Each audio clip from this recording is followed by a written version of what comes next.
Never follow the sound of music in the frozen woods of British Columbia. It's not a celebration, it's a warning, and those who answer it never return the same. I still remember that night as if it happened yesterday. My name is Aaron Blake, and for most of my life I've lived in the high mountains of British Columbia, herding goats for a local farm. It's peaceful work. Just me, the animals, and the endless silence of the wilderness. I've spent so many nights alone up there that fear never really crossed my mind. Until one winter evening, when I saw something I still can't explain. Something that felt human, and yet not human at all. It was early December, the start of a long, bitter winter. The snow had begun to fall steadily, covering the pine trees like powdered glass. I had taken my herd to the upper ridge, about 10 miles from the nearest village. My small wooden cabin stood by a frozen creek, surrounded by mountains that disappeared into clouds. It was the kind of place people go to forget the world. But that night, the world came looking for me. Just after sunset, I noticed a strange light flickering in the forest below, golden and faint, like lanterns swaying in the wind. At first I thought maybe some campers had gotten lost or a rescue team was out, but there were no roads, no trails that far in.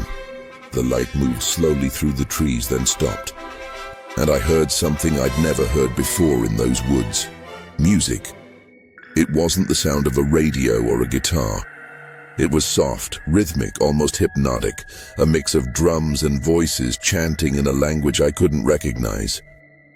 The sound echoed strangely between the mountains, as if the whole forest was humming along. My goat started bleating nervously, circling close to me. The air smelled faintly sweet, like flowers, impossible in that frozen place. Curiosity got the better of me. I left the animals near the cabin and followed the light down through the trees. The snow was knee-deep, and my flashlight beam seemed swallowed by the fog. As I moved closer, the music grew louder, faster, more rhythmic, and soon I could see shapes moving between the trees. Dozens of them dressed in white and gold, circling something bright at the center. For a moment, I thought it was some kind of secret gathering. Maybe a wedding, a festival. The figures looked almost human, but their movements were too smooth, too synchronized. I could see no faces, just veils and shimmering fabric that glowed faintly under the moonlight. I remember standing behind a fallen log, watching in silence, afraid to breathe. Then one of them turned. Even through the mist, I could tell she was looking straight at me. Her face was pale and beautiful, but her eyes, they were golden, almost glowing. She smiled, slowly lifting her hand as if inviting me closer. My body moved before my mind could stop it. The closer I walked, the heavier the air became. The cold mixed with that strange floral scent until I could barely think. When I stepped into the clearing, the light surrounded me completely. The figures began to move faster, their chants rising and falling like waves. Someone placed a garland of white flowers around my neck. I tried to speak, to ask what was happening, but no sound came out. A woman in silver robes took my hand, and I felt something cold and sharp brush my skin. I looked down. Her long fingers were painting my palm with a dark red liquid. It wasn't blood, but it looked close. It shimmered faintly under the light, forming swirling patterns across my skin.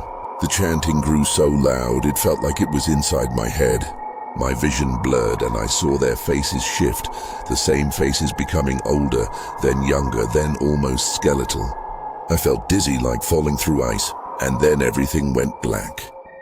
When I opened my eyes, the world was blinding white. The sky above was gray and heavy with snow, and my body felt like stone. I was lying near the frozen creek behind my cabin, half buried in frost. My clothes were wet, my hands numb, and the garland of white flowers, the one they'd placed around my neck, was frozen solid beside me. For a few seconds, I couldn't remember how I got there. Then the images came rushing back. The light, the music, the golden eyes. It took me 3 days to fully stand again. My neighbor, an old trapper named Jim, found me wandering aimlessly near the ridge. He said I'd been missing for 72 hours. I tried to explain what I saw, but the words sounded insane, even to me. That night, when I washed my hands by the stove, I noticed something strange. Red patterns on my palm. Swirls like the ones that woman had drawn. They didn't wash off, not even after I scrubbed until my skin burned. For the next few days, I tried to convince myself it was all a dream. Maybe hypothermia or a hallucination from exhaustion. But every night, when the wind moved through the pines, I smelled that same sweet floral scent. It lingered in the air for hours, even inside the locked cabin. My goats refused to leave the barn after dark. They would shiver, eyes fixed on the tree line, as if something unseen moved just beyond the light. A week later, I woke to a soft humming outside my window. It was faint at first, like someone singing far away. Then it grew louder, closer, the same haunting rhythm I'd heard that night.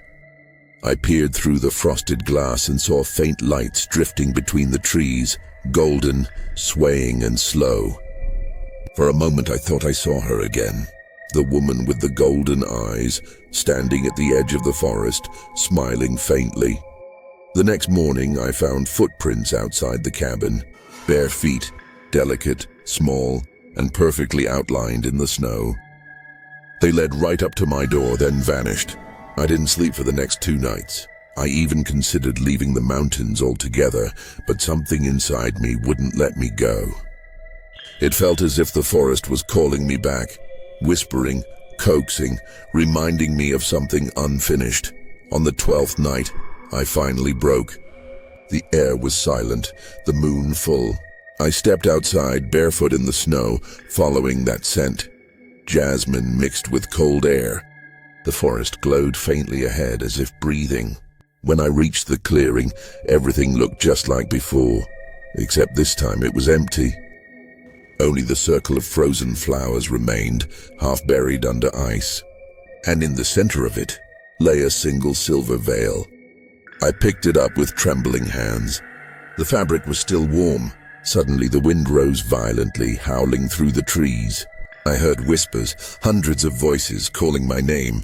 My vision blurred again, and the world spun. I remember falling to my knees.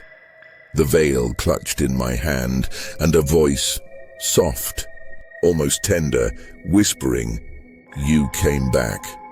Then everything went dark once more. I woke up the next morning inside my cabin, fire still burning low. The door was locked from the inside. My boots were by the bed. The veil was gone.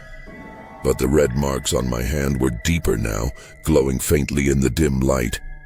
I left the mountains that day and never returned. But sometimes in the stillness of night, I hear that music again.